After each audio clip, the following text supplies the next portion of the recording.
अस्सलाम वालेकुम। डॉक्टर अरशद महमूद है, कंसल्टेंट पीडियाट्रिशियन। तो इस वीडियो में हम बात करेंगे कि बच्चों के अंदर जो है वो टेम्पर टेंट्रम क्या होता है, इसकी वजूहात कहते हैं क्या होती हैं और इसको हमने कैसे कंट्रोल करना है। तो टेम्पर टेंट्रम जो है बेसिकली ज़िद्दीपन के दौरे हैं, और इसमें बच्चा जो है वो ज़िद पकड़ लेता है, रोता है, चीखता है, चिल्लाता है, ज़मीन पे गिर सकता है बच्चा, आपके साथ जो है टांगें मार सकता है, और इस तरह की हरकत वो कर सकता है। तो इसको हम टेम्पर टेंट्रम कहते हैं। ये किस एज में कॉमन है? तो इसी जो उम्र है वो 2 से 4 साल है, यानी 2 से 4 साल के दरमियान ये बच्चों के अंदर नॉर्मली देखा जाता है। अब ये जो कंडीशन है, इसको हमने इसकी वजूहात कैसे क्या होती हैं और इसको हम कंट्रोल कैसे कर सकते हैं।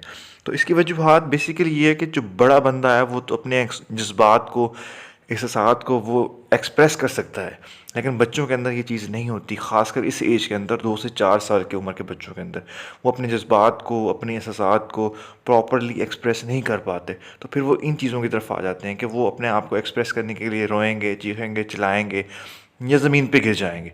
तो ये उनका एक टाइप का एक्सप्रेशन ऑफ थॉट्स, या एक्सप्रेशन जो उनके एहसासात होते हैं उनका एक्सप्रेशन भी होता है।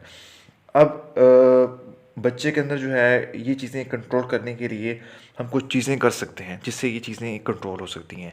तो उसमें यह है कि बच्चे की नींद पूरी होनी चाहिए, बच्चे की भूख जो है वो उसके मतलब उसके मुताबिक उसको खाना दिया जाना चाहिए। बच्चे को आप इंडिपेंडेंस दें कि उसको बताएं कि ये 2 चीज़ें हैं, इसमें से आपने कौन सी चूज़ करनी है। तो इस तरह उसको फ़ील होगा कि उसकी बात मानी जा रही है।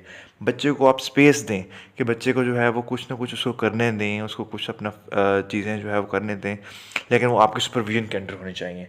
बच्चे को आप समझा भी सकती हैं कि इस तरह की कंडीशन है, अगर आप ऐसा करेंगे तो उससे फिर क्या डिसएडवांटेज हो सकते हैं।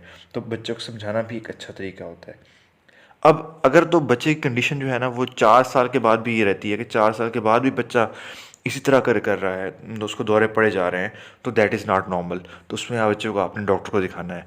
इसी तरह अगर तो ये है कि बच्चे का जो दौरा है ज़िद्दीपन का ये बहुत प्रोलॉन्ग हो जाता है।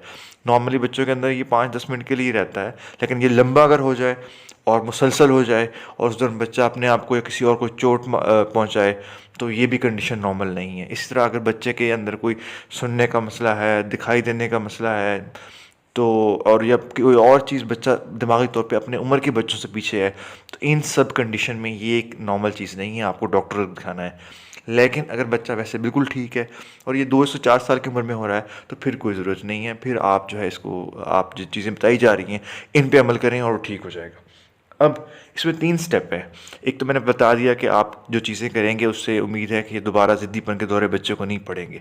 सेकंड ये है कि अगर आपको लग रहा है कि अब बच्चा आपका इस दौरे की तरफ जा रहा है, क्योंकि माँ को पता होता है कि कब ये होता है और उसकी क्या चीज़ें इसको प्रमोट करती हैं, तो वो क्या उस टाइम क्या करना है उन्होंने। तो उस टाइम जो इंपॉर्टेंट चीज़ है वो डिस्ट्रैक्शन है, कि आपने बच्चे को उसको डिस्ट्रैक्ट करना है, कि उसको किसी और चीज़ के लिए लेके जाना है। वो जिस तरह की इन्वायरमेंट है उसकी अप्रोप्रिएट हो सकती है। सपोज़ आप अगर किसी शॉपिंग वाली जगह पे हैं तो आप बच्चे को कोई और चीज़ की तरफ तवज्जो दिला सकते हैं। इस तरह घर में हैं तो आप किसी और पेट की तरफ या उसकी तरफ तवज्जो दिला सकती हैं। तो ये चीज़ आपने करनी है कि डिस्ट्रैक्शन करनी है। अब सपोज़ एक बच्चा आपका है और वो इस टेम्पर टेंट्रम के अंदर चला गया है कि उसने शुरू कर दिया है काम, तो फिर आपने क्या करना है। तो उसमें इंपॉर्टेंट चीज़ ये है कि आपने जो है वो एंग्शियस नहीं होना, अपने आप खुद को कंट्रोल में रखना है, काम रहना है। सेकंड ये है कि बच्चे को इग्नोर करना है। ये नहीं कि आपने बच्चा जो चीज़ कर रहा है वही करते जानी है, तो फिर उससे वो चीज़ बच्चा सीखेगा और फिर वो दोबारा रिपीट करेगा, क्योंकि बच्चे सबसे ज़्यादा अच्छे लर्नर होते हैं। थर्ड ये है कि बच्चे की सेफ्टी का ख्याल रखना है। ये नहीं कि आपने इग्नोर करते हो बच्चे को, ये बिल्कुल इग्नोर नहीं करना। उसकी सेफ्टी का ख्याल रखना है कि बच्चा कहीं सीढ़ियों के पास तो नहीं है, बच्चा कहीं फायर के पास, कोई ऐसी नोकदार चीज़ के पास तो नहीं है जिससे बच्चे को नुकसान हो जाए, तो उसको आपने इग्नोर करना है और उसको टाइम आउट करना है, और उसके बाद बच्चा खुद नॉर्मलाइज हो जाते होते हैं। तो ये चीज़ें करें, इंशाल्लाह इससे आपके बच्चे को भी फ़ायदा होगा। अगर वीडियो अच्छी लगे तो इसको शेयर ज़रूर कीजिएगा। Thank you.